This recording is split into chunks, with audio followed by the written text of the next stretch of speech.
կար ձևավորված, որ քննարկումը լինելու է առավել մասնագիտական, առավել իրավական հարթության մեջ, առավել բովանդակային, բայց արի ուտես, որ մեր սիրելի ընդդիմությունը անգամ Տիկին Ջուլակյանի նուրբ կանացի մարմնում տեսնում է սպառնալիք։ Պարոն Ղազարյան, բաս ազեց։ Ես հույս ունեի, որ հարցերը կլինեն առավել թիրախային եւ իհարկե Տիկին Ջուլակյանը մեծ պատրաստակամությամբ եւ իրավական գիտելիքներով կպատասխանի ձեր հարցերին։ Բայց հարցեր հնչում էին դեսից, դենից, այս կողմ, այն կողմ, ամեն ինչից, բայց ոչ իրավական կարևոր օրակարգերից։ Պարոն Խաչատրյան, դալիճում չէ։ Ես կարծում եմ, որ արժի հետևել իմ գործընկերոջ Վահագն Ալեքսանյանի հորդորին եւ չբացել Պանդորայի արկղը։ Որովհետև կարող են արծարծվել թեմաներ, որոնց դուք պատրաստ չլինեք արեցվելու։ Պարոն Ռուբինյանը ճշմարտացիորեն նկատեց եւ վկայակոչեց օրենսդրական բազան, հողերի հաշվեկշիռը 2005 թվականի եւ հաջորդող տարիների, որտեղ Հայաստանի տարածքը 29743 քառակուսի կիլոմետր է։ Բայց կան տարբեր միջազգային կառույցներ, որոնց դուք սիրում եք վկայակոչել, այդ թվում Միավորված ազգերի կազմակերպությունը, որտեղ յուրաքանչյուր երկիր ունի իր այսպես ասած պրոֆիլը, UN Data, եւ այդտեղ արյուտես Հայաստանի Հանրապետության տարածքը գրված է 29743։ Եվ գիտեք, երբ է եղել վերջին թարմացումը։ 2014-ին։ Դրանից առաջ չգիտեմ ինչ տվյալներ են եղել, բայց վստահաբար կարող եմ ասել, որ 2014-ին քաղաքացիական պայմանագիրը իշխանություն չի եղել։ Մեկ այլ կառույց, IMF-ը, Արժույթի միջազգային հիմնադրամը։ Այնտեղ եւս կա համապատասխան բաժին, որտեղ Հայաստանի տարածքը նշված է 29743։ Եվ սիրելի դաշնակցականներ, ինչ եք կարծում, երբ է այս տվյալը ներկայացվել։ Բազայում կա, կարող եք մուտք գործել, տեսնել։ 2002 թվականին։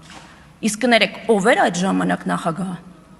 Ես կարծում եմ, որ կան հարցեր, որոնց պետք չէ մոտենալ, որովհետև այն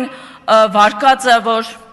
հայտնի ֆիլմում ասվում է «Тут помню, тут не помню», այդ լավ ժանր չի, ձեզ լավ տեղ չի տանում։ Այնպես որ ցանկացած թեմայի մասին խոսելուց լավ կլինի, որ մի հատ հիմքերը գնաք ստուգեք։ Հաջորդիվ ես ուզում եմ այս փաստը վկայակոչել եւ դիմել մեր քաղաքացիներին։ Ամեն անգամ, երբ այս մարդիկ խոսում են Հայաստանի մասին, Ղարաբաղը հանձնելու մասին, հիշեք միշտ, որ ինչպես միջազգային տարբեր կառույցներում իրենք ժամանակին ներկայացրել են 29743-ը, այդպես էլ տարբեր ժամանակահատվածում բանակցային գործընթացում գնացել են մեկ բան բանակցել են, եկել են մեր ժողովրդին մեկ այլ բան հրամցրել, այլևս համակարգային խաբեբայության ժամանակահատվածը փակված է, եւ դուք եկել եք մեզ ասում եք լեգիտիմ չենք, իդեպ լեգիտիմության մասին։ Եթե մենք լեգիտիմ չենք, ուզում եմ հարցով դիմել պարոն Վարդևանյանին։ Պարոն Վարդևանյան, դուք ձեզ որպես ընտրված փոխնախագահ որքան մասով եք զգում ոչ լեգիտիմ։ 1.5, 1/3, 1/4, դա է պատճառը, որ հեռու եք նստում պարոն Ալեքսանյանից։ Թե մտածում եք, որ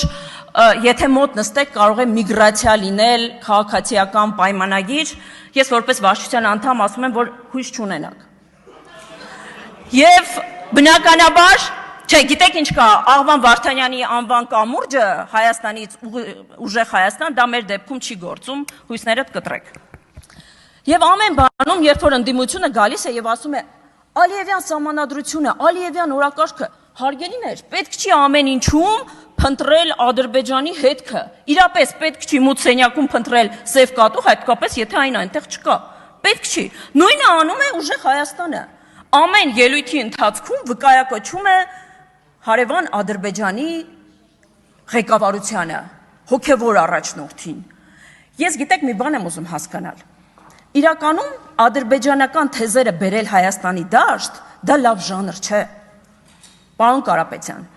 այդ մարդիկ միգուցե հսկայական գումարներ պետք է ծախսեին, որ Հայաստանի օրակարգում իրենց թեզերը արծարծվեին, բայց ամեն օր բարձր ամբիոնից գալ եւ ադրբեջանական թեզեր շրջանառել, դա լավ բանի մասին չի խոսում։ Եվ դա իհարկե կապված է մեծ գումարների կամ շահերի հետ։ Իսկ կարող է պատահի, որ ձեր գործարար ազգականը ինչ-որ գործարար կապեր ունի Ադրբեջանի հետ, ու դա էր նաև պատճառը, որ ժամանակին հավասարության նշան էր դնում Ադրբեջանի և Հայաստանի միջև։ Իդեպ, մեկ հանգամանք ևս, ձեր պատգամավորներից մեկը, երբ որ խոսում եմ լսեք, և ձեր պատգամավորներից մեկը այստեղ նկատեց, որ արևմտյան Ադրբեջան շարժումը ֆինանսավորվում է Ադրբեջանի նախագահի աշխատակազմից։ Փաստեր կային, տվյալներ կային, փաստաթղթեր էին հրապարակվել, բայց արևմտյան Ադրբեջան թեզը, արևմտյան ադրբեջանցիների հետ կապված խոսույթը դուք դարձրել եք նախընտրական քարոզարշավի առանցք։ Ինչքան փող պետք է ծախսեր Ադրբեջանը, որ դառնալ Հայաստանում քաղաքական օրակարգ։ Իսկ կարող է պարզվի, որ դուք եք ֆինանսավորվում Ադրբեջանի նախագահի աշխատակազմից։ Ձեր դեպքում ճիշտ կլիներ ասել նաև Ադրբեջանի նախագահի աշխատակազմից։ Շնորհակալություն։